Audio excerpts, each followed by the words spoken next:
them to be crucified. And they took Jesus and led him away.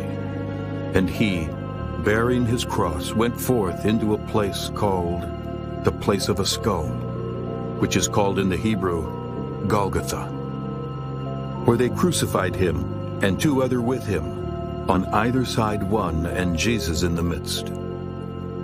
And Pilate wrote a title and put it on the cross, and the writing was, Jesus of Nazareth, the King of the Jews. This title then read many of the Jews, for the place where Jesus was crucified was nigh to the city, and it was written in Hebrew and Greek and Latin. Then said the chief priests of the Jews to Pilate, Write not the King of the Jews, but that he said, I am King of the Jews. Pilate answered, What I have written, I have written. Then the soldiers, when they had crucified Jesus, took his garments and made 4 parts, to every soldier a part, and also his coat. Now the coat was without seam, woven from the top throughout. They said therefore among themselves, Let us not rend it, but cast lots for it, whose it shall be.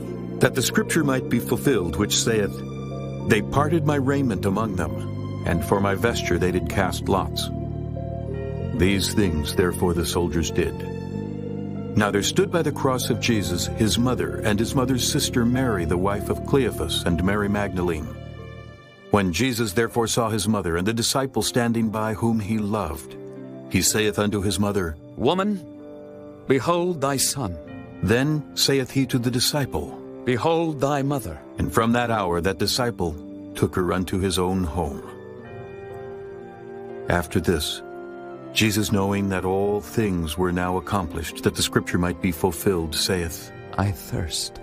Now there was set a vessel full of vinegar, and they filled a sponge with vinegar, and put it upon hyssop, and put it to his mouth. When Jesus therefore had received the vinegar, he said, It is finished. And he bowed his head, and gave up the ghost.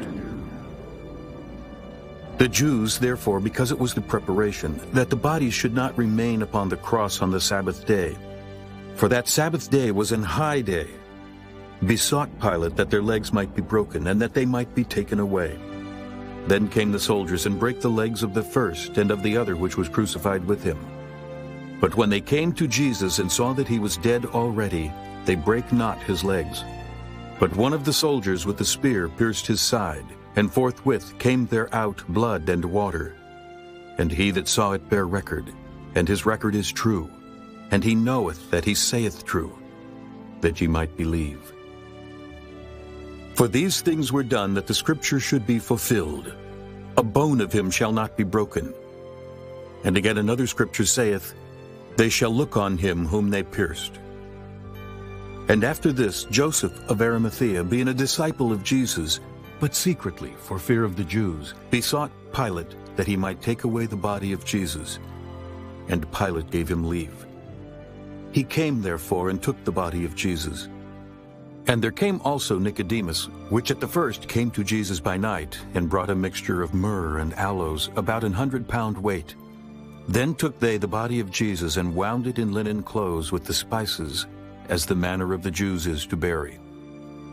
Now in the place where he was crucified there was a garden, and in the garden a new sepulchre, wherein was never man yet laid. There laid they Jesus therefore, because of the Jews' preparation day, for the sepulchre was nigh at hand.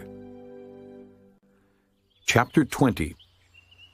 The first day of the week cometh Mary Magdalene early, when it was yet dark, unto the sepulchre, and seeth the stone taken away from the sepulchre.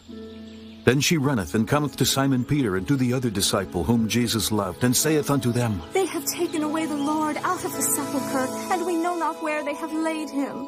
Peter therefore went forth, and that other disciple, and came to the sepulchre. So they ran both together, and the other disciple did outrun Peter, and came first to the sepulchre. And he, stooping down and looking in, saw the linen clothes lying. Yet went he not in. Then cometh Simon Peter following him, and went into the sepulchre, and seeth the linen clothes lie, and the napkin that was about his head, not lying with the linen clothes, but wrapped together in a place by itself. Then went in also that other disciple which came first to the sepulchre, and he saw, and be